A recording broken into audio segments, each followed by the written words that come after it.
जय गुरु जी। शुक्राना गुरु जी।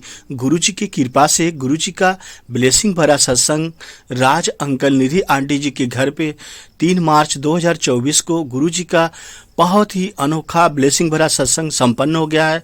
गुरु जी की कृपा ऐसे ही पूरे संगत पे बना रहे। गुरु जी सत्संग में आए और सबको ब्लेस किए। जय गुरु जी। शुक्राना गुरु जी। सारी संगत मिलकर बोलो जय गुरु जी। सारी संगत गुरु जी के चरणों में कोटि कोटि नतमस्तक होकर गुरु जी का लख लख शुक्राना करे। गुरु जी के चरणों में अमृत है, जिसने पिया वह इस भवसागर से पार हो जाएगा। जय गुरु जी। शुक्राना गुरु जी। संगत जी सब्र रखें। जब गुरु जी की रहमत हो जाए तो बुरा वक्त का भी बुरा वक्त आ जाता है, ऐसी गुरु जी की कृपा हो जाती है। संगत जी दुखी मत होइए, यह तो बस एक बुरा वक्त है, यह जल्द ही खत्म हो जाएगा क्योंकि गुरु जी हमारे साथ हैं। संगत जी गुरु जी आपको संघर्षों को जानते हैं। गुरु जी जानते हैं कि आपकी कैसे परीक्षा लेनी है और गुरु जी कितना उस परीक्षा में आपको सहन करवाते हैं। गुरु जी अदम्य शक्ति आपके जीवन को कुछ ही सेकंड में बदल सकती है, ऐसी गुरु जी की कृपा होती है। लेकिन वह हमें बुरे समय का अनुभव कराते हैं और अच्छे समय का मूल्य भी गुरु जी सिखाते हैं। गुरु जी से ऐसे समय का साहस के साथ सामना करने की शक्ति और सकारात्मकता प्रदान करने के लिए गुरु जी से अरदास करें। हार संगत जी नहीं मानना है, आस्था और विश्वास गुरु जी में बनाए रखें। गुरु जी की कृपा अवश्य मिलती है, कल्याण हो जाता है। गुरु जी आशीर्वाद देने के लिए तो आपका बेसब्री से इंतजार कर रहे हैं। इसीलिए तो गुरु जी इस धरती पे मानव रूप में महाशिव भोलेनाथ बनकर आए हैं कि अपनी संगत का कल्याण करना है। जय गुरु जी। शुक्राना गुरु जी। लव यू गुरु जी। वाह वाह गुरु जी। धन धन गुरु जी। संगत जी आपको मेरा प्रणाम। संगत जी आगे का सत्संग बहुत ही ब्लेसिंग देने वाला सत्संग है। आपके अनेकों सवालों के जवाब मिलेंगे जो आपके मन में चलता रहता है कि गुरु जी कब कल्याण करेंगे, गुरु जी कब हमारे परिवार में खुशियाँ आएंगे। जो जो आपके मन में चलता रहता है सवाल, इस सत्संग को ध्यान से सुनिएगा। आपकी जो इच्छाएं हों, चाहे एक इच्छा, 2 इच्छा, 3 इच्छा, जो भी इच्छाएं हों, यह सत्संग आज आपकी सारी इच्छाओं को पूरा करने की शक्ति रखता है। इसलिए इस सत्संग को ध्यान से अंत तक जरूर सुने। आज आपको गुरु जी की बहुत ब्लेसिंग मिलने वाली है। गुरु जी कहते भी हैं, स्वयं गुरु जी कहते हैं सत्संग सुनना और सुनाना दोनों ब्लेसिंग है। तो संगत जी आज का अपना ब्लेसिंग बिल्कुल मत गंवाना आप। चलिए शुरू करते हैं। जय गुरु जी। शुक्राना गुरु जी। गुरु जी की प्यारी संगत जी एक बहुत ही सोचने वाली बात आपको बताते हैं, ध्यान से सुनिए। आज के ज़माने में पैसा ऐसा साबुन है जो हर दाग को एक झटके में साफ कर देता है। यह सांसों की नमी बहुत ज़रूरी होती है हर रिश्ते में, क्योंकि सूखी रेत भी मुट्ठी से फिसलकर नीचे गिर जाती है। बुरा वक्त ऐसी तिजोरी होता है जहां से सफलता के सारे शस्त्र निकलते हैं, इसलिए इसका आना भी बहुत जरूरी है। जय गुरु जी।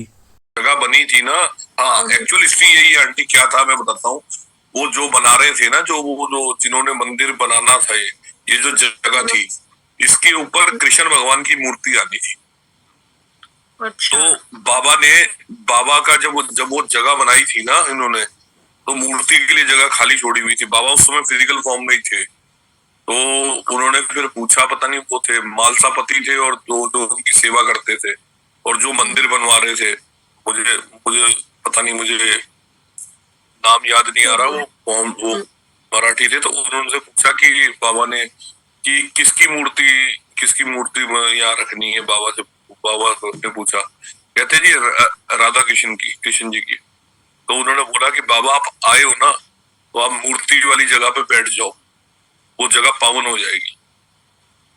तो बाबा जो बैठे उस पत्थर के ऊपर, तो वो बैठना तो बाबा की लीला थी। और वाकई में ये चीज है कि कई बार ये चीज समझ में भी आती है कि वाकई में गुरु जो बाबा है ना वो साक्षात भोलेनाथ ही, इसमें कोई दो राय नहीं। क्योंकि वो ना तो देखो भोलेनाथ भोलेनाथ क्या कुछ नहीं है, वो भी एकदम कहते हैं ना तन पे पसम लगाए। बाबा ने भी वही फकीरी करी, भिक्षा मांग के खाई, बाबा ने लोगों को बांटा ही है, कभी बाबा ने कुछ मांगा नहीं। आप देखो भोला भोला शंकर अपने भक्त से क्या मांगता है, कुछ नहीं मांगता, कुछ नहीं। वो कहते हैं ना कि वो कहते हैं कि उसने तो देना ही देना, वो चारों वो कहते हैं ना झोली खोल के बैठा हुआ है कि तुम आ जाओ ले लो जो लेना।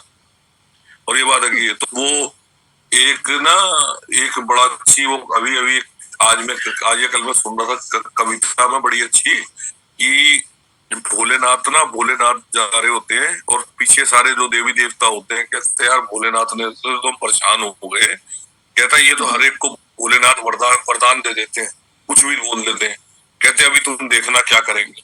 तो वो शिव जी धरती पे चल रहे हैं, तो शिव जी एक गरीब के घर पे जाते हैं, पहले भी एक अमीर के पास जाते हैं, उसके बाद गायें भैंसी होती हैं, बड़ा कुछ होता है, उस अमीर को वो एक भिखारी बन के जाते हैं, कहते हैं कुछ खाने को दे दे, तो वो कहता चलो चलो बाबा कुछ नहीं है आगे चलो, आज नहीं है कुछ चलो।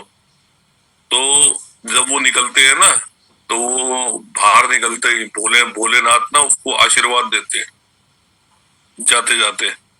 तो नारायण पीछे पीछे वो चल रहे होते हैं, नारद मुनि कहते कर दिया बेड़ा गर्क की, कह रहे क्यों, कहते इन्होंने बोल दिया तेरे को इतनी धन दान संपत्ति मिलेगी तेरे से संभाले ना, कह रहे देखो बेड़ा गर्क कर दिया, आशीर्वाद दे दिया भोलेनाथ ने। अब वो एक गरीब के जाते हैं घर पे, तो वो गरीब बेचारी वो बुढ़िया सी होती है और उसके घर पे थोड़ा सा खाने को चीज होती है और एक गाय होती है छोटी, तो उससे कहते हैं माई कुछ खाने को है, वो कहते हैं बाबा एक रोटी है और थोड़ा सा दूध है, तो आप एक काम करो आप दूध और रोटी ले लो। अब वो दोनों अपने हिस्से के दे देती है और भोलेनाथ फिर कहते हैं तेरे पे कुछ ना रहे तेरी गाय भी चली जाए, कहते देखो पीछे से वो बोलते हैं वो नारद मुनि कहते देखो एक और बेड़ा गर्क कर दिया इन्होंने, कहते जिसको जिसको तो देना था उसको उसको दिया नहीं और जिसके पास पहले ही बहुत था उसको और दिया है, कहता ये भोलेनाथ करते हैं हरकतें देखो। तो वो ना भोलेनाथ फिर देख लेते हैं, भोलेनाथ कहते हैं इधर आओ प्राणियों इधर आओ जरा, उनको बुलाते हैं उनको दोनों को सबको, कहते आप मैंने क्या बोला है, कहते आपने उस अमीर को और अमीर कर दिया, इस गरीब को बेचारी की एक गाय थी वो भी आपने छीन ली, वो भी उसको आशीर्वाद दे दिया कि तू गाय ना रहे और तेरे को उसको दे दिया। कहते हैं पागल आदमी पहले सुन तो सही, उनने फिर समझाया, कहते मूर्खों उसको मैंने इसलिए दिया कि उसका जो घमंड है ना और पैसा उस पे आए, उस पे और घमंड चढ़ जाए और उसका घमंडी उसे बर्बाद कर दे, पैसा और घमंडी, इसीलिए मैंने उसे आशीर्वाद दिया कि तेरे को और मिले और तू घमंड हो और तेरे बर्बाद हो। कहते इस माई को मैंने इसलिए दिया है इसकी भक्ति बड़ी अच्छी है, ये गाय के अंदर बैठ के इसका दिमाग गाय में लग रहा है और उसमें लग रहा है कि गाय को कैसे देखूं, कह रहे इस पे गाय भी नहीं होगी ना ये सिवाय मेरे नाम के अलावा कुछ नहीं करेगी, इसकी मुक्ति हो जाएगी जल्दी बुढ़िया की, इसीलिए मैंने इसे आशीर्वाद दिया। तो यही चीज है गुरुजी यही समझाते हैं कि अगर मेरे साथ जुड़ के तुम्हारे से कोई चीज दूर हो रही है ना तो समझ लो कि मैं तुम्हें कुछ देना चाह रहा हूँ, और वो यही बात है कि आप कलयुग में आप एक चीज नोट देखना, आप जितना पापी पनप रहा है ना, आप देखना कि जितने लोग गलत हैं, चाहे वो क्रिमिनल्स हैं चाहे वो ब्यूरोक्रेट्स हैं, जो चीज गलत है वो लोग आप देखो अमीर अमीर आदमी और अमीर होता जा रहा है, क्यों, क्योंकि परमात्मा उन्हें इतना इतना दे रहा है कि उनके अंदर इतना घमंड आ जाए कि वो उनका पैसा ही उनका सर्वनाश कर दे, और जिसको बेचारे को नहीं दे रहा ना उसको इसलिए नहीं दे रहा क्योंकि इसको उन्होंने भक्ति में लगाना है। तो आप ये देखो कितना बड़ा मैसेज है शिव जी का कि अगर आपको नहीं मिल रहा तो आप कम से कम उस मालिक का देखो। मेरा एक मानना है आंटी, देखो मेरा जो अपना पर्सनल एक्सपीरियंस है, जब आपकी जेब में पैसा होगा ना आपके घर में सब कुछ होगा, आप परमात्मा का नाम ले ही नहीं सकते किसी हालत में नहीं लोगे, क्योंकि कारण पता क्या है, जब हमारी जेब में सब कुछ होगा ना तो हम भगवान की वैल्यू को नहीं समझ पाएंगे, हम उसका नाम सुमरन नहीं करेंगे, और जब आपके पास तकलीफ होगी, आपको कोई ना कोई दिक्कत होगी, if you are feeling bad health और कुछ भी मैं कहता हूँ किसी भी रूप में दुख, तो वो दुख नहीं है, वो एक्चुअल में कनेक्शन है परमात्मा का आपको जोड़ने। बिल्कुल, तो यही चीज की वैल्यू है, और वो हकीकत बात यही है कि एक्चुअल चीज यही थी कि यही चीज कृष्ण भगवान को पता थी। आप देखो कृष्ण भगवान की आप अगर हिस्ट्री पढ़ो तो उन बेचारों ने कितना कुछ सहन करा। देखो पैदा कहाँ हुए, जेल में, कृष्ण भगवान, और पले पले माँ उनकी इतनी दूर और किसी और की माँ की गोद में पले। फिर जब वो बड़े हो गए तो अपनी जगह छोड़ के शिक्षा के लेने कहाँ गए, और जिनसे प्यार करते थे राधा रानी से, उनसे उनका विवाह नहीं हो सका, और वो कहाँ जाके द्वारकाधीश में गए। आप ये देखो उनकी लाइफ में कितनी ट्रबल रही, मगर कृष्ण भगवान ने कभी भी हर चीज को बड़ी मुस्कुरा के और बड़े धैर्य से हैंडल करा है। तो अब यही चीज समझने वाली है। अगर आप रामचंद्र जी से कुछ सीखना है ना, अगर हम राम कहते हैं ना, तो हम राम जी से हमें बड़ा कुछ सीखना चाहिए। उन्होंने अपनी माँ के एक बार कहने पे 14 वर्ष का वनवास किया और पलट के ये नहीं बोला कि माँ मैं ऐसा क्यों। दूसरी बात, सबसे बड़ी बात, आप हनुमान जी से सीखो। अगर मैं कहता हूँ डाउन टू अर्थ रहना है ना, तो दो भगवानों से बड़ा अच्छा सीखा जा सकता है। वो एक तो हमारे शंकर जी कभी किसी चीज का अभिमान नहीं करते, कभी नहीं। और क्या क्या उनका परिवार है, क्या उनका पूरे वो है। सेकंड हनुमान जी सब कुछ करते हैं, मगर हनुमान जी यही कहते हैं ये मैंने नहीं करा, मेरे राम जी ने करा। उन्होंने कभी किसी चीज का भी क्रेडिट अपने ऊपर नहीं लिया। तो आप ये देखो कि उनका लेवल क्या है। तो यही चीज है, इंसान को भी यही चीज को समझना चाहिए कि हम कुछ नहीं कर रहे, ना हम कोई चीज जप सकते हैं, ना हम कर सकते हैं। ये करवा हमारा मालिक रहा है, ये करवा हमारा मालिक रहा है। और मैं यही कहता हूँ सब संगत से, जितना नीवे होके गुरुजी के साथ चलोगे ना, उतनी जल्दी गुरुजी तक पहुंचोगे। और जिसने गुरुजी के साथ कहते हैं ना दिमाग लगाया, जो कहते हैं ना ब्रेन यूज करा, तो यू कांट कनेक्ट विद गुरुजी महाराज। गुरुजी के साथ कनेक्ट होना है तो आपको दिल का कनेक्शन, और जो कहते हैं ना टेलीपैथी, वो टेलीपैथी ऑटोमेटिक बन जाती है जब आप अपने परमात्मा को दिल से याद करोगे ना। और ये नहीं होता कि पूरे दिन हम मंत्र जाप कर रहे हैं। मैं कहता हूँ मैं इस चीज में नहीं मानता। देखो मैंने जो मेरा कनेक्शन रहा है ना, मैं तो बड़ा साफ सी बात कहता हूँ, दिन में 10 मिनट में मंत्र जाप करता हूँ। उसके अलावा पूरा दिन मेरे दिल में गुरुजी रहते हैं और मैं हर समय गुरुजी को आराधता हूँ। तो आपका क्या है ना, वो जैसे वो शब्द है ना, साथ साथ सिमरो गोविंद, अपने मालिक को हर अपनी ब्रेथ के साथ याद रखो कि मेरा मालिक है, मेरा मालिक यही है, मेरा मालिक मेरे साथ है। तो आपको किसी पाठ की जरूरत नहीं, ये भी अपने आप में पाठ है। अपने मालिक की उस्तक करना, कहते हैं ना अपने गुरु की बढ़ियाई करना, ये भी किसी पाठ से कम नहीं। जैसे गुरुजी कहते थे ना, सत्संग करने वाले का भी कल्याण है, सत्संग सुनने वाले का भी कल्याण। तो यही चीज है, और एक्चुअल चीज टाइम यही है। और ये जो टाइम है ना, ये एक ऐसी क्लास है कि ये दोबारा रिपीट नहीं होगी आपकी जिंदगी। वरना जैसे एक वो होता ना, एक आपने अगर स्टोरी सुनी होगी आंटी, एक सेठ की स्टोरी है। एक कोई मारवाड़ी सेठ होता, उसको लेने यमराज आता, तो वो कहता है तू मेरे से भी थोड़े पैसे ले ले, मैं थोड़ी देर और रुक जाऊं। कहता कुछ नहीं लूंगा मैं पैसे से। कह रहा यार मैंने तो मालिक का नाम भी नहीं जपा, मेरा बुढ़ापा आ गया। कह रहा तू तो पैसे कमाने में मगन था। तो यमराज को कहता तू मेरी आधी जिरात ले ले। कहता तू अपना पूरा भी दे दे तो भी नहीं मैं रुक सकता। तो वही चीज है, जब उस चीज पे याद करोगे ना, कोई फायदा नहीं है, क्योंकि वो चीज हमारे साथ का उस टाइम का कोई फायदा नहीं। बिल्कुल एक्चुअल चीज यही है। जो बैंक बैलेंस आपने अभी बना लिया ना, जो आपकी एफडी बन गई, वही साथ जानिए, वरना कुछ नहीं है। मेरे हिसाब से तो मैं कहता हूँ जीरो है। आप उसके बाद कुछ भी सोच लो, सब कुछ एक तरफ है आपका लाइफ का। तो इसलिए और ये ना, और ना मैं मेरी एक थिंकिंग में देखता था बचपन से। मैं 5 मिनट और लूंगा, पता नहीं रोज गुरुजी ने कि ना लोग क्या करते हैं, लोगों की थिंकिंग जो मैं आप देखता था कि पहले अपनी लाइफ में अपने आप को सेटल कर लिया, फिर अपने बच्चों की शादी कर दी। हाँ, फिर कहते चलो अब बच्चों की हमारी शादी हो गई, अब हम भगवान का नाम ले लेते हैं। 90% लोगों की स्ट्रेटेजी यही है लाइफ की, और मैं कहता हूँ ये सबसे गलत स्ट्रेटेजी है। क्योंकि मैं आपको बताऊं, मैंने एक दिन गुरुजी से बात करी इस बारे में। बिल्कुल मैं तो कहता हूँ महाराज से बिल्कुल एक सीधी बात करता हूँ, मगर गुरुजी ये जो पाठ होता है ये कब करना चाहिए, शिव पुराण का कब शुरू करना चाहिए? गुरुजी कहते हैं जिस दिन तुम्हारा दिल कहते उस दिन शुरू कर दो। मैं कहा गुरुजी सावन के ये सोमवार, कहते तुझे क्या पता तू अगला अगला सावन तक तू रहेगा नहीं रहेगा जिंदगी में।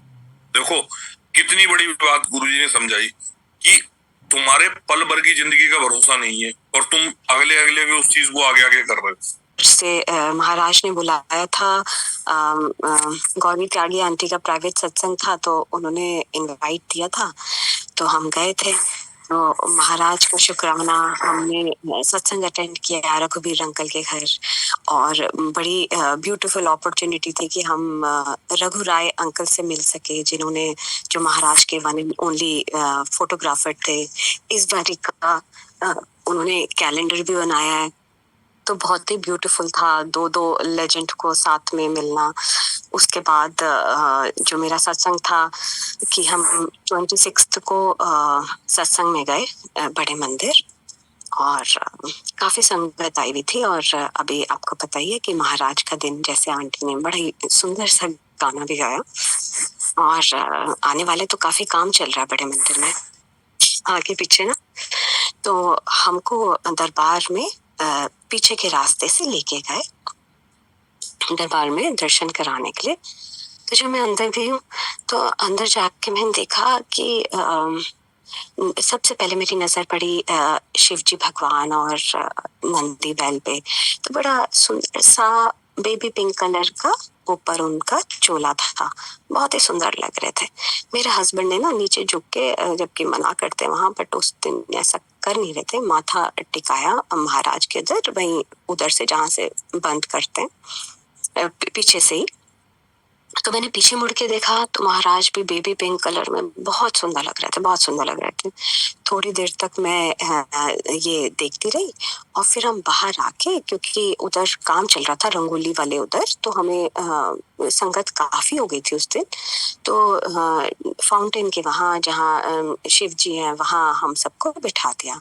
मैं बैठी हूँ और मैं पूरे 2-2.5 घंटे जो सत्संग था उसमें यही सोच रही थी कि महाराज आपने कितना सुंदर बेबी पिंक कलर का दरबार था, सारे पिंक ही पिंक, बहुत ही ब्यूटीफुल पिंक में महाराज बहुत चमक रहे थे, बहुत सुंदर। और आगे आंटी ने भी एक वैसे ही दुपट्टा लिया था, तो मैंने कहा दो, मैं ये सब इतना ढूंढती नहीं हूँ कि किस रंग का चोला है, किस रंग का, मेरा कपड़े कैसे हैं, ऐसे नहीं।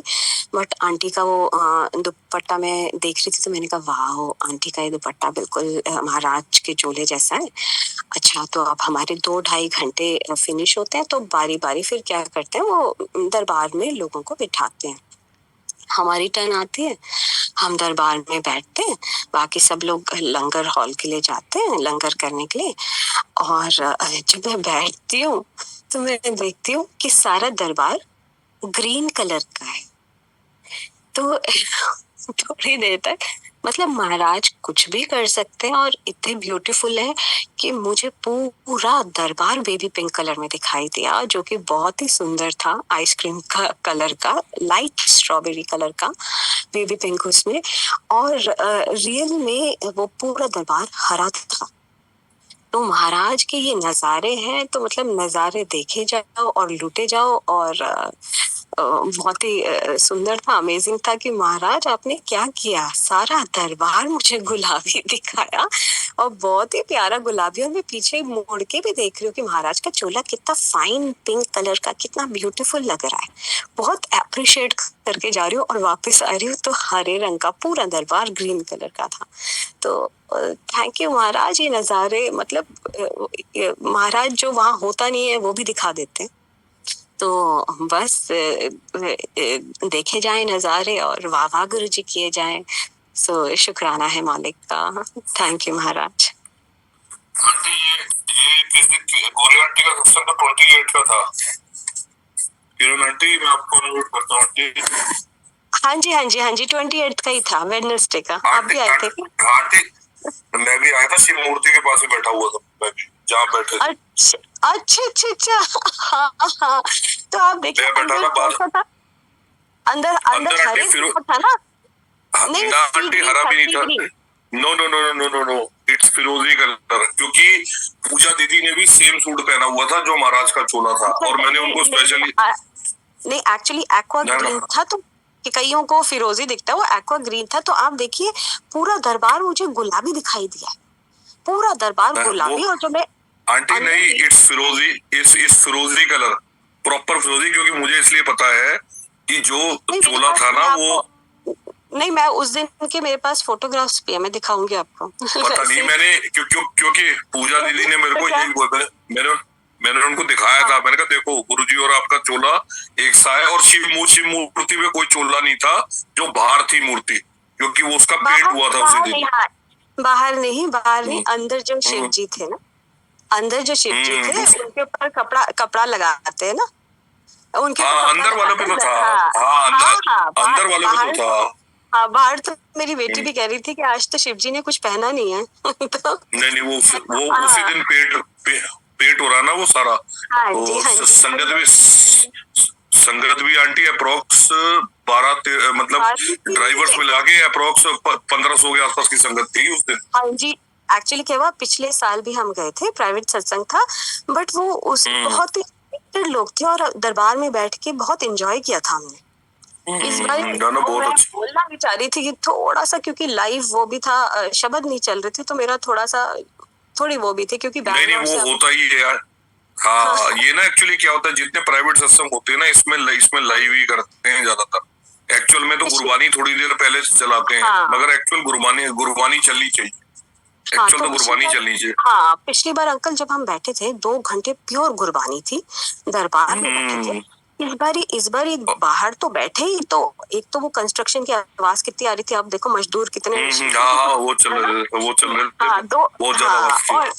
हाँ, और फिर उसके बाद वो भी था कि हाँ, डिसअपॉइंटमेंट थी कि बड़े मंदिर में मतलब सत्संग के दौरान शब्द, मेरे उससे शब्द ही चलने चाहिए।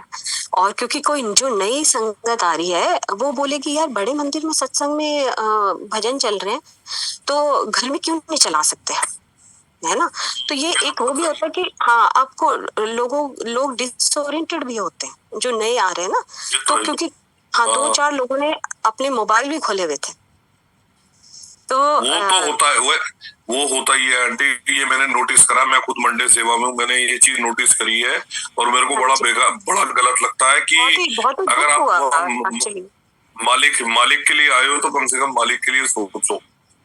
तो वो बात वो है कि चलो जैसे वो है। और अगर आप रघुवीर अंकल के घर गए हो, वहाँ पे लाजपत नगर में उनकी यहाँ प्योर गुरबानी चलती है, प्योर गुरबानी। क्योंकि अंकल ये मेरा सौभाग्य है कि जो रघुवीर अंकल है लाइक अ फैमिली है। तो एक्चुअली क्या था कि मेरे को बैंगलोर से आना, तो उन्होंने कहा 28 का तेरे को अटेंड करना, 26 को मेरे घर में सत्संग है, अटेंड कर लेना। तो फिर मैं देहरादून आई हूँ, मम्मी को लेके गई हूँ, फिर उस दिन अटेंड किया। और सबसे ब्यूटीफुल बात, रघु राय अंकल आए हुए थे वहाँ। और अंकल हाँ, तो रघुवीर अंकल ने पहले सत्संग सुनाया, फिर रघु राय अंकल को देखा। मैं तो सिर्फ देखना चाह रही थी कि महाराज के फोटोग्राफर कौन थे। तो इस बार का कैलेंडर भी उन्होंने बनाया, बहुत ही सुंदर कैलेंडर है इस बार बड़े मंदिर का, बहुत अच्छा कैलेंडर है, बहुत बढ़िया। हाँ, तो इस बारी देखिए कि जब मैं दरबार में घुसी हूँ, वो आपको शायद फिरोजी दिखा होगा, इन सबको एक्वा ग्रीन दिखा, मुझे गुलाबी, सब कुछ गुलाबी।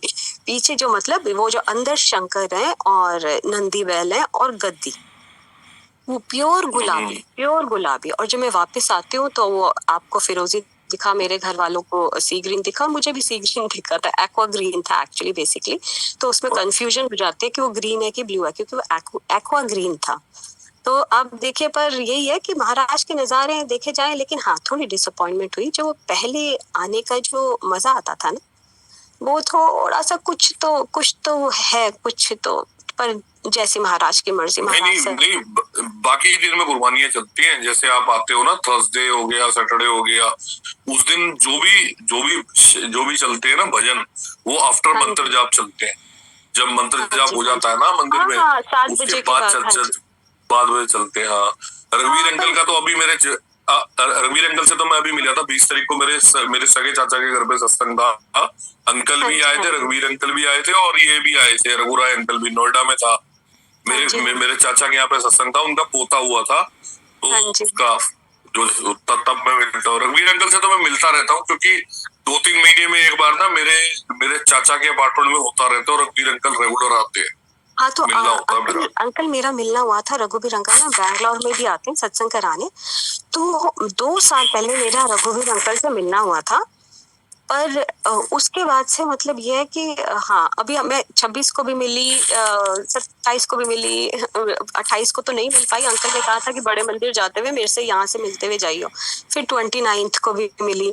तो और पूरा बाबा अंकल वगैरह सब हम मिल के हमने बड़े सत्संग किए, लंच किया साथ में, बहुत ही बढ़िया था। तो महाराज की कृपा है, बहुत कृपा है। तो बस यही बताने चाह रही थी कि ये महाराज ऐसे नजारे बहुत करते रहते, पूरा दरबार बाबा अंकल के पास बड़े सत्संग है। बाबा अंकल तो मैं कहता हूँ रघुवीर अंकल से भी 4 कदम आगे सुनाते हैं।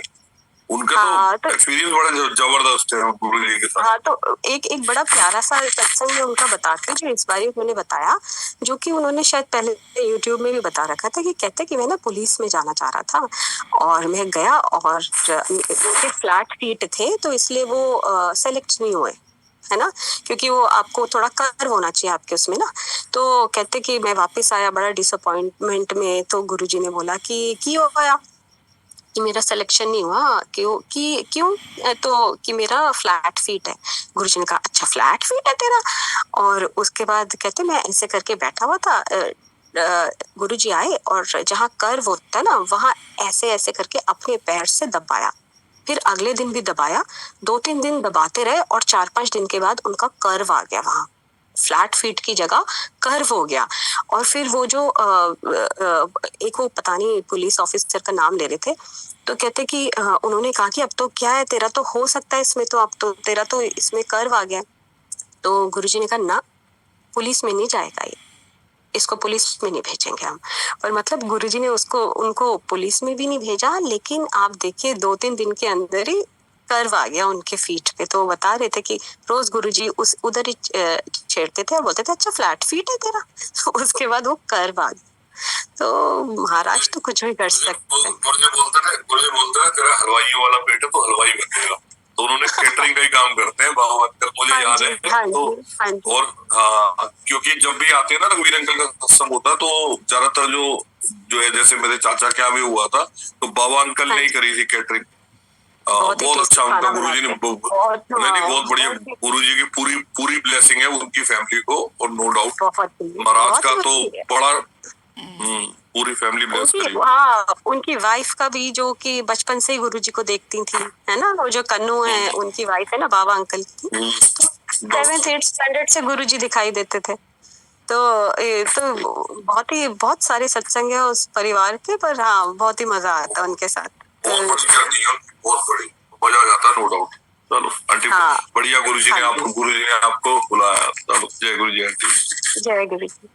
गुरुजी की प्यारी संगत जी, आइए आगे सुनते हैं गुरुजी अंकल आंटी जी को कैसे ब्लेस करते हैं, गुरुजी की कैसे कृपा आती है।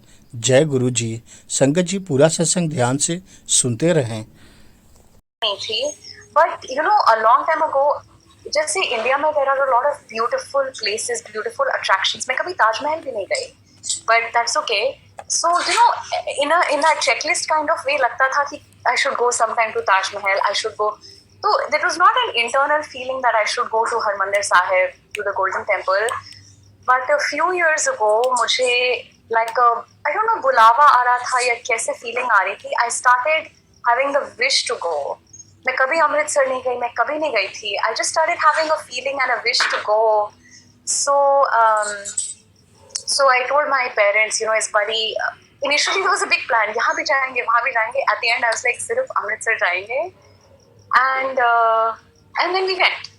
So when we were about to go, we were, you know, for those who have been, जैसे मंदिर यहाँ पर है, there is a pathway leading up to it, जहाँ पे actually पूरा बाजार लगा हुआ है. They are selling everything like clothes and stuff. It's not the मंदिर.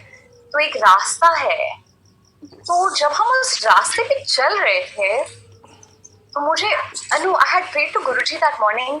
गुरुजी मैं तो चली जाऊंगी, लेकिन मुझे कैसे पता लगेगा कि आपने जैसे मुझे दर्शन दे दिए, right? Because I had been hearing a satsang, मेरी I had heard this beautiful satsang actually कि it's not just that you go, you have to open the doors of your heart and mind to receive blessings.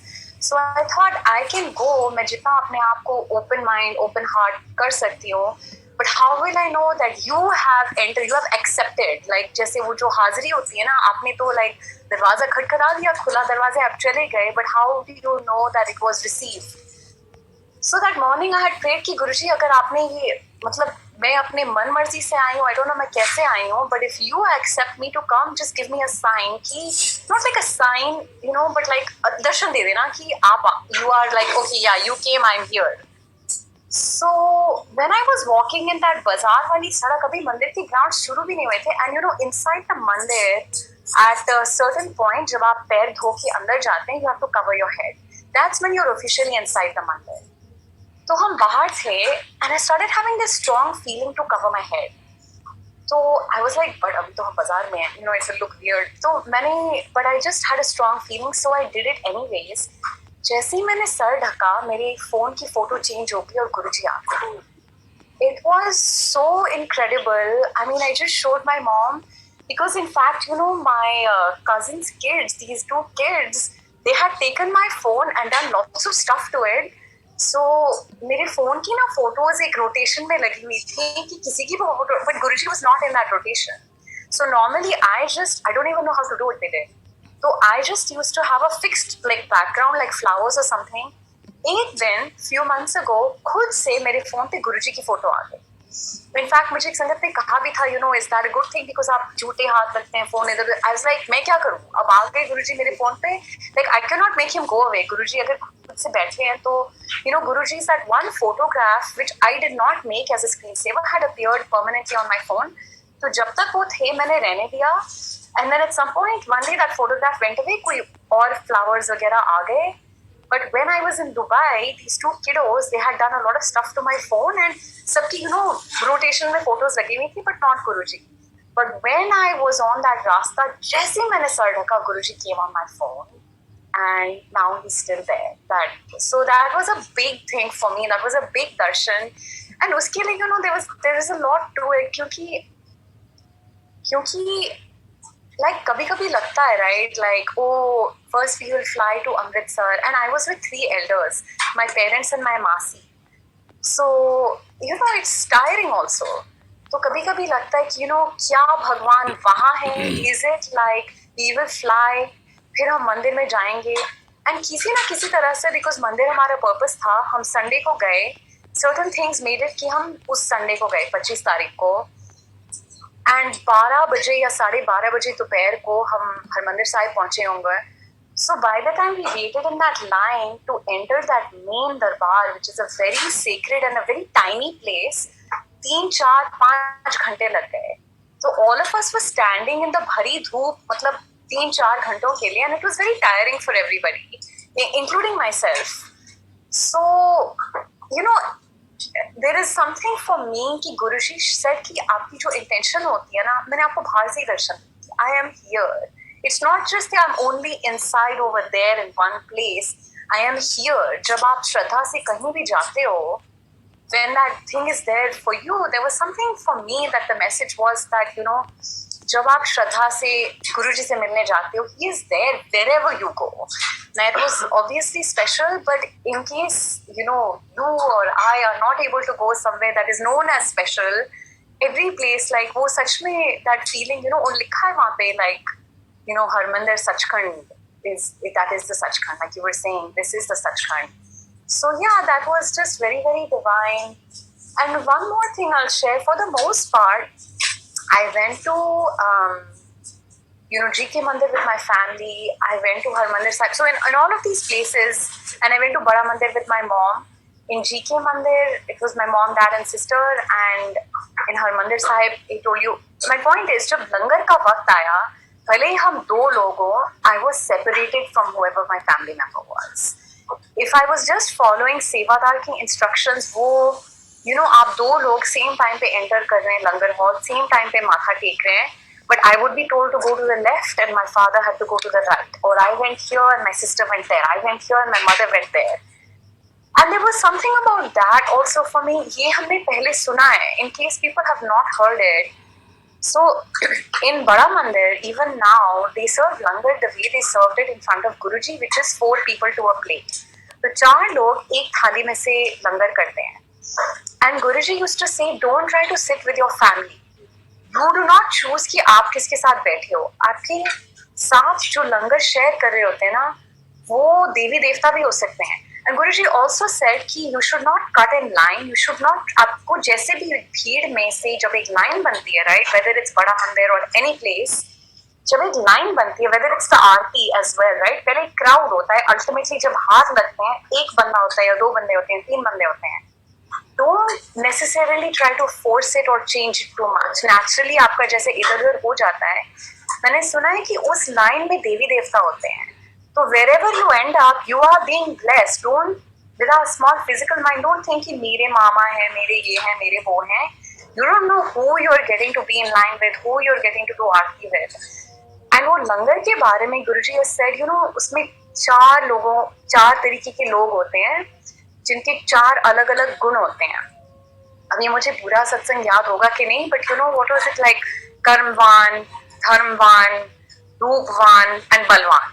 ठीक है, एक नेक कमाई का, someone who has always a lot of integrity, who has a lot of pure honest earnings, right?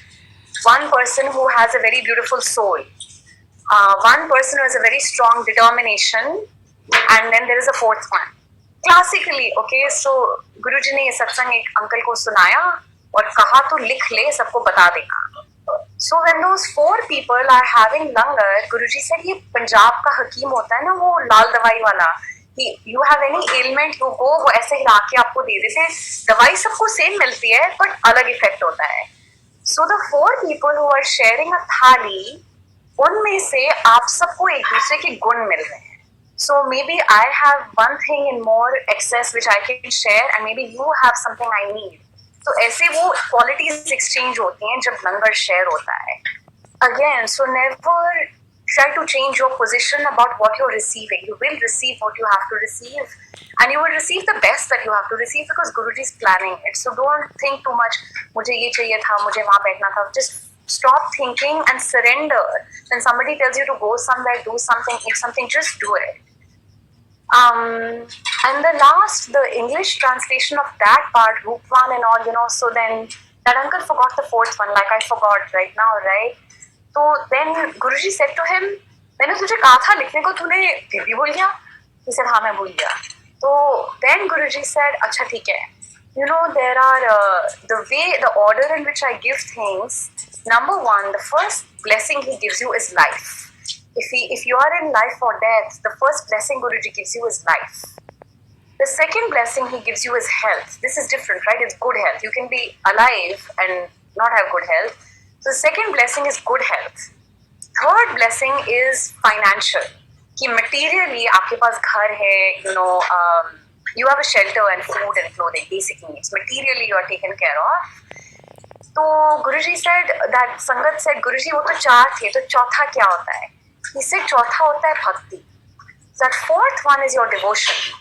If you are that kind of a person where you surrender your everything to Guruji and you're completely devoted, फिर Guruji आपको सब कुछ दे देते हैं. And not just सब कुछ materially, Guruji आपका सब कुछ ले भी लेते हैं. Whether that's good or bad, right? आपका like जो आपने छोड़ना होता है, जो भी होता है, then Guruji takes the reins of your life in his hands completely. If that 4th one is you surrender completely, your devotion is such that you say, Guruji, I'm yours, you do whatever you want, then Guruji completely takes over your life, and whatever he will do with your life, then he will do. Then the first 3 don't apply. You know, then it's just like up to you and Guruji. So मेरा ऐसा कोई plan नहीं था ये सब share करने का. So for some reason Guruji wants it shared, and I just wanted to pass it on because I really noticed the ways in which I was separated from different people I had gone with and just sat in a particular place and had whatever darshan and prasad I had to have. So and the last thing is कि हरमंदिर साहिब की beautiful वहाँ पे I got a prasad. तो वो prasad will come to you in some form. It's a batasha, तो उसके छोटे जैसे granules होते हैं, but it was जब अभी वो crumble हो चुका है, जब मिला था it was like a full moon. ऐसे एकदम round with the craters and everything. I took a picture. That full moon, it was just very special. So, anyways, वो प्रसाद भी है. We'll make sure everybody gets some. Jai Guruji. Satsang tha, but that's how Guruji is. This is the first time I'm here on this platform. Thank you so much for having us here and giving us an opportunity to be here. Lots of satsangs to share. I'll just share something which happened very recently, something very cute and very sweet. So I had a dream. I was asleep and there was a room जहाँ पर सत्संग चल रहा था. बहुत सारी ladies थी, शबद गुरबानी चल रही थी, and then suddenly the Shabad Gurbani is still going on, but now the room is empty and it's just me in the room along with one bhabi that I know. So she's a friend of my mother-in-law's daughter-in-law. That's who she is. And I was like, why is bhabi here in this? And मेरे को भाभी से बात करे हुए 2-3 साल हो गए थे. Like no connection, nothing whatsoever. कोई बात नहीं हुई, not even during COVID. And I was like, what is bhabi doing here? And then I looked at her and it's like she's trying to ask me something and I am in the dream, I am giving her some explanation, but मुझे कुछ समझ नहीं आया. मैंने जाने दिया. Couple of days later मेरे दिमाग में आया फिर से कि there has to be some connection with that. So I asked my mother-in-law, I said, Mama, bhabi ka number चाहिए मुझे. So we forgot. Suddenly one day bhabi is on Facebook and I sent her a message. I said, Bhabi, आप मुझे अपना number दो, मुझे आपसे बात करनी है. So I called her and I said, कैसे हो भाभी? And she said, I'm good. I said, भाभी आप गुरुजी को जानते हो, फॉलो करते हो? She says, कौन से गुरुजी? सिद्धार्थ मोहन जी वाले? I was like, हाँ जी. She says, मैं ना वो सुन रही हूँ, उनके सिद्धार्थ मोहन जी के भजन सुन रही हूँ, बट मेरे को कोई मिल नहीं रहा है जो मुझे गुरुजी के बारे में डायरेक्शन दे, मुझे बताए कि क्या करना है या how do I take the next step. And that is when I got goosebumps. I said, भाभी, I think मेरे को ये कॉल इसीलिए हुई है. So I need to just tell you कि आप लंदन ऑन्टेरियो में रहते हो, उधर भी सत्संग होता है. जब भी मेरे पास आएगा उसका link, I will send you कहाँ पर हो रहा है. And I said tomorrow online यहाँ पूनम आंटी का सत्संग होता है. I'm sending you a Zoom link for that. And she says, हाँ यही था प्रीति कि मेरे को मुझे बहुत जोर से था कि I want to attend a satsang in person, लेकिन मेरे को direction नहीं मिल रही थी. So this is what I required. So just a short satsang, just to see how Guruji connects us if someone really requires us, and it requires his presence. And that's all for today. But some days it will be more. So that's it for Jai Guruji. Jai Guruji. Thank you for sharing that, Auntie, because I'm sure other people have had that experience. कोई किसी और का message आता है, so how to connect. So I'm also just sharing. I know sometimes people send their phone numbers and say, please add me to the list or send me the playlist. I'm just sending my phone number on the chat. This is for Brooklyn Satsang. If you want to connect monthly online, anybody wants to connect, if they cannot physically go, they can be added to a list and they can join the satsang online monthly. Anybody else would like to share?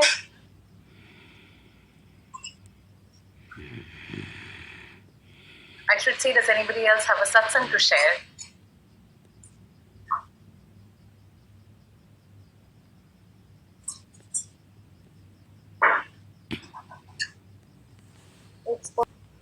And please just enjoy the dhyan and listening to Shabads, and we'll give you a heads up before closing the room. Jai Guruji. Go ahead, Ankit. Come here. So, Guruji's with Guruji's Agya, one small story I have. I was just debating in my mind whether I should share it or not, but then I was like, leave aside everything and it's about Guruji.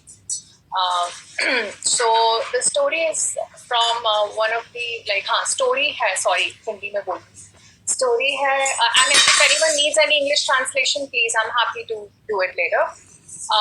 So जो story है वो अमृतवेला से है, and एक बार एक राजा होता है और वो बहुत ही मतलब टाइम से ट्राई कर रहा होता है, उसके घर औलाद नहीं हो रही होती है, तो बहुत टाइम से ट्राई कर रहा होता है, नहीं होता। तो किसी हकीम से उसको कोई मिलवाता है, वो कहता है कि इसकी बात मानोगे तो हो जाएगा। कहता है चलो ये भी ट्राई करके देख लेते हैं। वो ट्राई करता है। अब वो हकीम कहता है कि तुझे ना किसी बच्चे की ना अपने जो ये तेरा है इस लाइक जो तेरा गांव है उसमें तेरे को अपने किसी वहाँ पे किसी भी बच्चे की बलि चढ़ानी पड़ेगी, वो भी किसी, अगर तुझे लड़का चाहिए तो किसी लड़के की बलि चढ़ानी पड़ेगी। अब वो कहता है कि ठीक है ये भी कर लेता हूँ। तो वो बहुत सारे लोगों से पूछता है, कोई उसको अपना बच्चा देने को तैयार नहीं है, ऑब्वियसली कोई क्यों देगा। एक ना फैमिली होती है, उसमें 3 लड़के होते हैं, और वो जो सबसे छोटा वाला लड़का होता है ना, वो भगवान की तरफ लगा होता है, और वो हमेशा गुरुद्वारे जा रहा है, सेवा कर रहा है।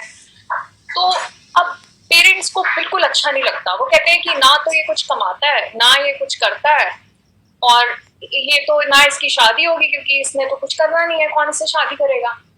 वो बड़े परेशान होते हैं। उनको पता लगता है कि राजा ना बहुत बड़ा इनाम देगा अगर कोई भी अपना बेटा देगा बलि कराने के लिए। तो वो कहते हैं कि ये तो बहुत अच्छा है, इसने तो कुछ वैसे ही नहीं करना, नाम है इससे कुछ मिलना है। तो वो राजा के पास जाते हैं। वो कहते हैं हमारा तीसरा बेटा है, हम दे रहे हैं बलि चढ़ाने के लिए। एंड राजा खुश मिल गया, और वो भी छोटा सा बालक। अब वो जो बच्चा होता है ना, वो बहुत ही मतलब आध्यात्मिक होता है, बहुत स्पिरिचुअल होता है। तो रोज पूजा, 4 बजे उठना, अमृत वेला करना, सेवा करना, बड़ा वो बहुत करता है। और ये वैसे सच्ची स्टोरी है, अमृत वेला में शेयर हुई थी हमारा जो गुरुजी का होता है। तो अब क्या होता है कि राजा कहता है कि अब तो देख तेरे पेरेंट्स ने भी मुझे दे दिया है, तो अब तेरी मैं बलि चढ़ा सकता हूँ क्योंकि तेरे पेरेंट्स ने मुझे दिया। ठीक है। उसको वो अपना जो भी करता है वो करता रहता है। तो राजा भी बहुत हैरान होता है, कहता है इतना अच्छा बच्चा है ये, सुबह उठ के पाठ कर रहा है, और इसको मतलब जरा सा भी नहीं है कि इसकी बलि चढ़ने वाली है। अब वो डेट पास आने लगती है, तो कुछ नहीं, वो कोई रिएक्शन नहीं देता, अपना उसका कंटिन्यू रहता है, पाठ पूजा जो भी उसका रूटीन है वो कंटिन्यू रहता है, कोई रिएक्शन नहीं, कुछ नहीं। राजा अंदर से हैरान, वो कह रहे यार ये बच्चा है इतना छोटा सा, इसको बिल्कुल है ही नहीं कि इसका कुछ होने वाला है ऐसा। जिस दिन उसकी डेट होती है तो राजा उससे कहता है कि तू मुझे ये बता कि तेरी आखिरी विश क्या है, क्या तू चाहता है, क्योंकि मरने से पहले ये सबका हक होता है कि वो जो विश मांगते हैं मैं वो पूरी करूंगा। तो वो कहते हैं कि ठीक है। तो वो ना मिट्टी के 3 टीले बनाता है, 3 टीले बनाता है। तो before that I am sorry I forgot to add one more line. तो वो राजा को कहता है कि नहीं छोड़ो, कुछ नहीं, मुझे कुछ नहीं चाहिए। कहता है नहीं तू एक विश मांग ले। कहते कि ठीक है मैं मांगता हूँ आपसे, क्योंकि अब आप इतना बोल रहे हो। तो कहते कि मुझे ना थोड़ा सा टाइम दे दो, मैं जो है ये जो पानी है ना, जो तट है उसके किनारे बैठ के थोड़ा टाइम स्पेंड करना चाहता हूँ, और अपने मालिक का नाम लेके मैं मतलब बिफोर मेरी बलि चढ़े मैं अपने मालिक का नाम लेना चाहता हूँ, ईश्वर का नाम लेना चाहता हूँ। तो राजा ना उसको ऑब्जर्व करता है कि ये करे, अब ये क्या करना चाहता है। तो राजा उसको ऑब्जर्व करता है। वो बनाता है 3 टीले मिट्टी के, पाइल ऑफ ईट्स, राइट। 3 टीले बनाता है मिट्टी के। अब एक टीला बनाता है, उसको लात मारता है, दूसरे को लात मारता है, ठीक है, और तीसरे के आगे हाथ जोड़ के आ जाता है। राजा कहता है ये तूने किस चीज के टीले बनाए हैं। जब वो आता है ना, कहता है कि तो मेरी विश थी ना, मुझसे क्यों पूछ रही हो, राइट, मैं क्यों बताऊं। तो वो कहता है कि नहीं क्योंकि मैंने तेरी विश पूरी की है, तुझे मुझे बताना पड़ेगा। तो बच्चा हंसता है, कहता है अच्छा चलो ठीक है। तो पहला टीला होता है उसके पेरेंट्स का। तो वो कहता है कि मैंने उसको बनाया मिट्टी के टीले को, और उसको फिर लात मार दी, क्योंकि वो मेरे माँ बाप हैं इस जन्म में, लेकिन उन्होंने मेरी परवाह नहीं की, उन्होंने मुझे दे दिया कि मेरी बलि चढ़ने कुछ पैसों में। तो फिर दूसरा टीला है मेरे भाई बहनों का, बाकी लोगों का जो भी मेरी जिंदगी में है। उन्होंने भी, किसी ने कुछ नहीं कहा, उन्होंने अगर ऐसा किया तो कहते हैं कि इस जिंदगी में इसका मतलब मेरा कोई भी नहीं है, और बहुत छोटा सा बच्चा होता है। तीसरा टीला कहता है जो मेरा ईश्वर है, जिसको मैं रोज पूछता हूँ, ये उसका है, मुझे उस पर पूरा विश्वास है, अगर मेरी बलि चढ़े कुछ भी हो मेरे साथ तो वो मेरे साथ है। तो वो राजा सोचता है कि ये इतना समझदार बच्चा है, ठीक है, और मैं इसकी बलि चढ़ा रहा हूँ आज।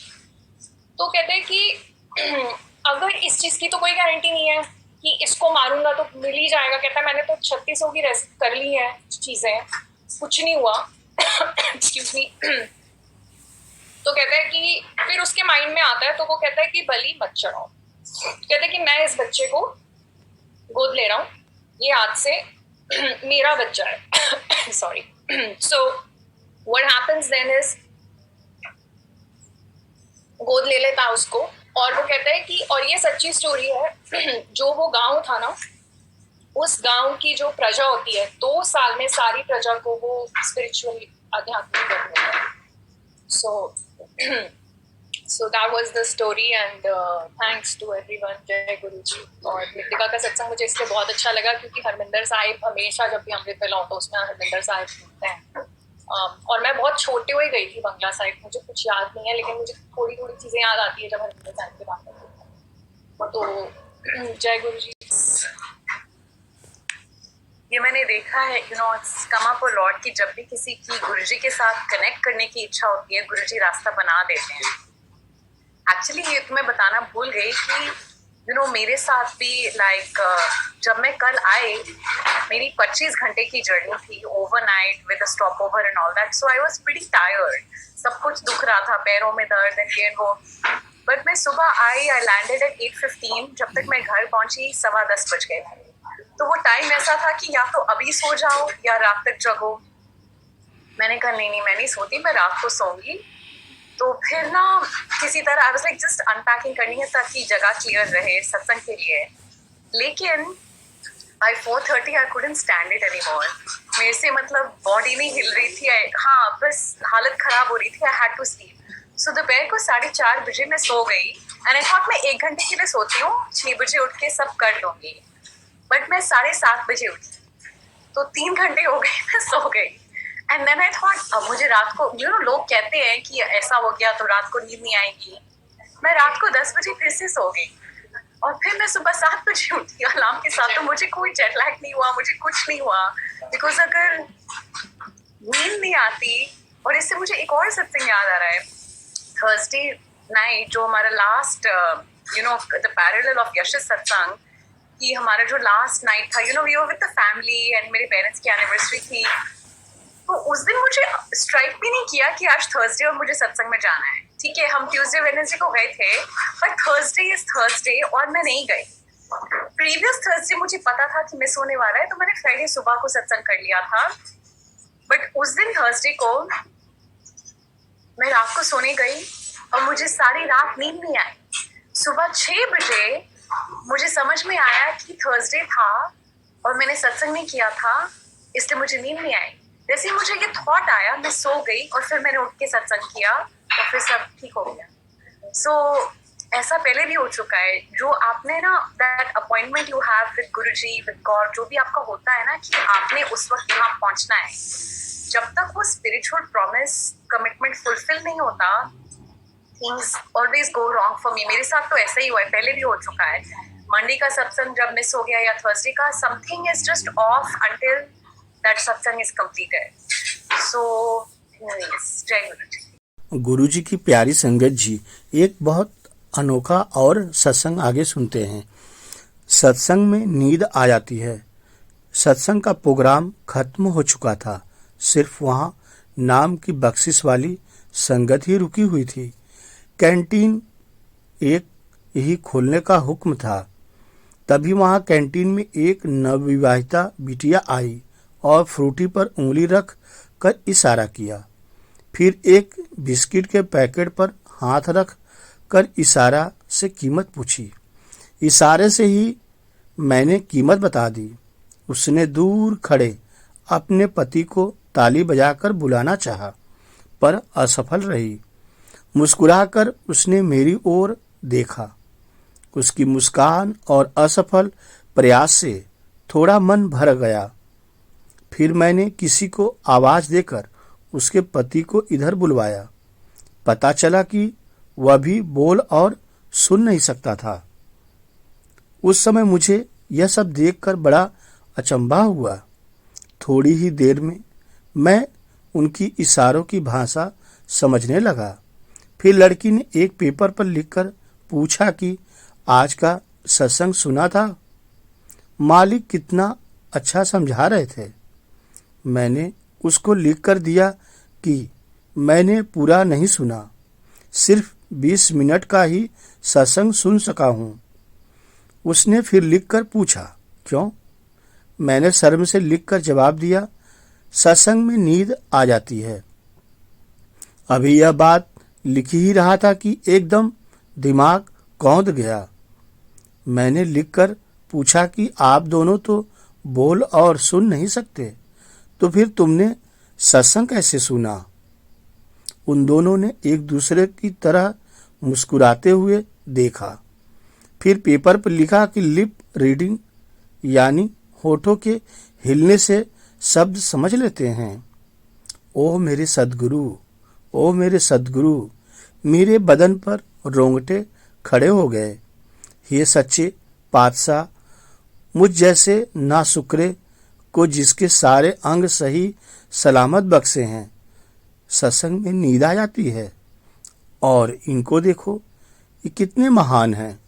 और यह दोनों लगभग 50 मिनट का सत्संग बिना ध्यान भटकाए, बिना पलके झपकाए, सिर्फ आपके होठों को ही देखते रहते हैं और उसका अर्थ लगाकर सत्संग समझ भी जाते हैं।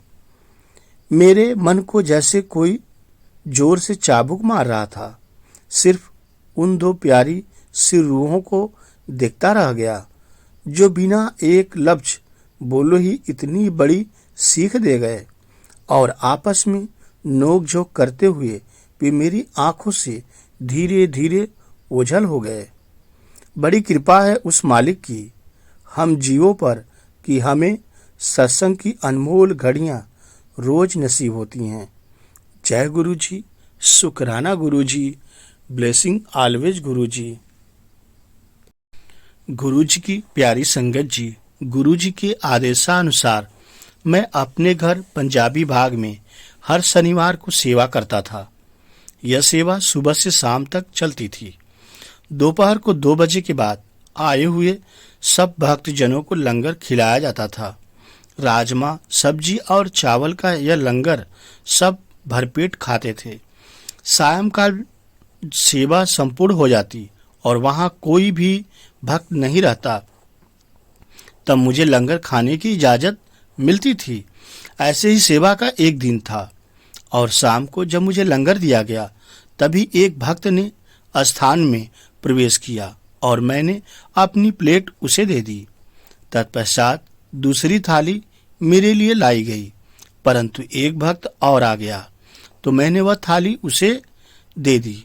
इसके पश्चात मैंने इंदु को दोबारा और लंगर देने के लिए कहा क्योंकि मुझे गुड़गांव गुरुजी के पास जाने में देरी हो रही थी। इंदु ने कहा कि वह और लंगर बना रही है। इतना सुनने पर मैंने उसे रोका और कहा कि और लंगर बनाने की कोई आवश्यकता नहीं, जो कुछ भी बर्तन में बचा हो वही दे दो। इंदु ने उत्तर दिया कि बर्तन खाली है। इस पर मैंने उसे बर्तन दिखाने के लिए कहा। देखने पर कुछ चावल और राजमा करीब 1.5 चम्मच इकट्ठा हुआ और मैंने प्लेट में डाला और खाने लगा। मगर एक विचार आया कि सुबह से शाम तक भूखा रहने के बाद अब बस इतना ही क्या बनेगा इतने में मेरा। इतना सोचने के बाद जैसे ही मैंने 1 चम्मच मुंह में डाला और चबाकर गले से नीचे उतारा तो एक डकार आया और पेट इस कदर भर गया कि दूसरा चम्मच खाने की हिम्मत नहीं हुई। बड़ी मुश्किल से खा पाया वो दूसरा चम्मच। जब मैं गुड़गांव गुरुजी के पास पहुंचा और उनके चरणों में माथा टेका तो गुरुजी ने मुझ पर अपनी नजरें गाड़ते हुए कहा, क्यों बेटा दूसरा चम्मच खाया नहीं गया? नामुमकिन और आश्चर्यजनक गुरुजी को मेरे मन में उठे उस विचार का पूरा पता था। मुझे बहुत शर्म महसूस हुई, यानी वो गुड़गांव में बैठे मेरी सारी गतिविधियां नोट कर रहे थे। यह बहुत अद्भुत लीला हुई गुरुजी के मेरे साथ। गुरुजी कहने लगे, बेटा मैंने तुम्हें इतना बलवान बनाया हुआ है कि तुम दूसरों को तृप्त कर सको, और एक चम्मच भर चावल तो क्या, मैं तो चावल के एक दाने से तुम्हारा पेट भर सकता हूँ। तुमने सोचा कैसे कि तुम भूखे रह जाओगे। खूब डांट पड़ रही थी संगत जी, और मैं था इसी के लायक। मैंने गुरुजी से माफ़ी मांगी और कृपा के लिए प्रार्थना की। हे गुरुजी, और उनका नियंत्रण, चावल के एक चम्मच से मेरा पेट गुरुजी ने भर दिया। असंभव को गुरुजी ने संभव करके दिखाया। और इससे भी जरूरी जानने योग्य बात यह है कि गुड़गांव में बैठकर मुझे पंजाबी बाग में गुरुजी देख रहे हैं। यह गुरुजी की बेमिसाल मेरे लिए कृपा हुई। धन्य है हमारे गुरुजी, जो हम गुरुजी का आशीर्वाद पा रहे हैं। गुरुजी ऐसे ही हमेशा अपनी कृपा सारी संगत पर बनाए रहें। जय गुरुजी, शुक्राना गुरुजी, वाह वाह गुरुजी, धन धन गुरुजी, लव यू गुरुजी। सारी संगत मिलकर बोलो जय गुरुजी। संगत जी, हमें किसी वहम में नहीं आना है। गुरुजी की अनंत भक्ति के करना है, सत्संग सेवा सिमरन करना है, इसी में हमारा उद्धार है। जय गुरु जी। संगत जी, वीडियो को लाइक कीजिए, शेयर कीजिए, जिससे दूसरे संगत को भी पता चले, गुरु जी की ब्लेसिंग उनको भी मिले। जय गुरु जी। संगत जी, दूसरे वीडियो मिलते हैं। आप स्वस्थ रहें, मस्त रहें। मैं जुगनू प्रसाद बिन यही गुरु जी से अरदास करता हूँ, हर परिवार में खुशियाँ आएँ, सब आगे बढ़ें। जय गुरु जी।